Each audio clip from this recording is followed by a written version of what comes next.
So intersex.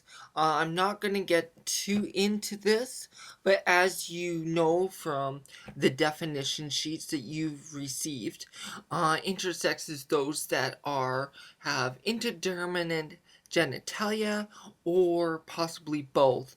Can also mean people who have their chromosomes different from their biological self. There's a whole plethora of different, and I'm not a biologist, so I'm not going to get into all the variations, but it's important to understand the very basics and the complexities.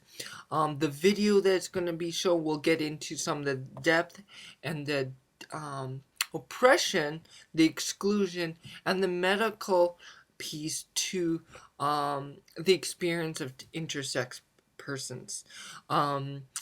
The the slide that you're seeing now is of a South African runner. Probably you've seen her on the news and maybe many others in regards to sport and deciding where people like her or they should go in terms of performance and whether they have the right to play, where they have the right to perform, that kind of thing. So it's really important that we understand um, intersex people are often included part of the trans community, but are often do also see themselves as outside of that, just because their focus is sex rather than gender.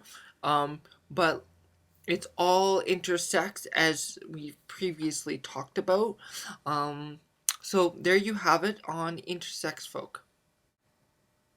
So traditional roles around the world are slowly either have always been there but been in the shadows, or we ignored them through heteronormative and cisnormative frameworks that did not allow to conceptualize anything outside a gender binary system. Um, or they are also coming back. People are starting to reclaim those traditions, supporting each other, becoming really proud of who they are. Now, I won't get into great detail about two-spirited people, as there is an article about that and a video as well. However, I will talk about sometimes the interdiscrimination that occurs between LGBT folk and two-spirited people. Often two-spirited people will move away from First Nations communities because of the high rates of discrimination. Unfortunately, when they come here, they experience high rates of discrimination from the LGBT folk because they're white, and yet they're not accepted, often not accepted from the First Nations community.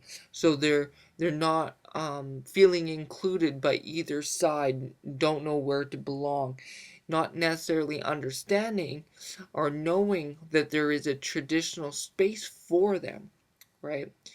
Um, and I'm sure, I don't know the full context for hijras, but I'm sure there's a lot of similarities there. Um, and often there is a divide between the religion and most other people in the community. So people who understand the religion often understand that there is a special place for hijras. Unfortunately, like I said, they've lost space just like two-spirited people. Both are reclaiming their space. There are a lot of pride locations and people learning about who they are and making those allies, making those connections. Hijras are coming back, as there have been some elected to their version of parliament, and many other cultures around the world. Coming out. Coming out is probably one of the most important and important moments for an LGBT person, let alone trans person, if that's what they choose to do. Not everybody chooses to do it. Some actually choose to do what's called stealth, and that means that is all they are their chosen gender. They've probably moved away from home, disconnected from families and friends, maybe even their whole community, moved to a new one, and that's their new life. Pros, cons.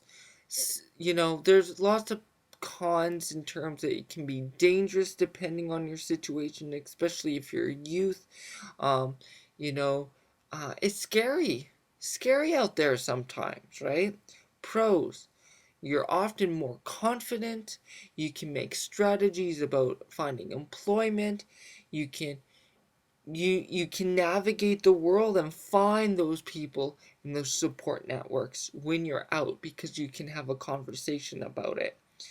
Um, for youth is extra difficult as you need to make a plan. You're still dependent on other people. Okay, so uh, yeah, make a plan. Do you have a backup system? That kind of thing. This is often true for adults as well.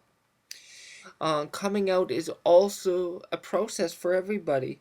I'm out, but there are days when I'm more gender neutral and I choose to be, uh, do I have a conversation about someone mispronouncing me or not, right? Sometimes I choose not to, depending on where I'm at and the context, right? Okay, the final slide. Please read the articles as well as look at the worksheets and even post if you like, as well as post for the questions. That is really important. And I also encourage you to read or look at the 2 videos and look at the other articles. That's it. See you for the next module.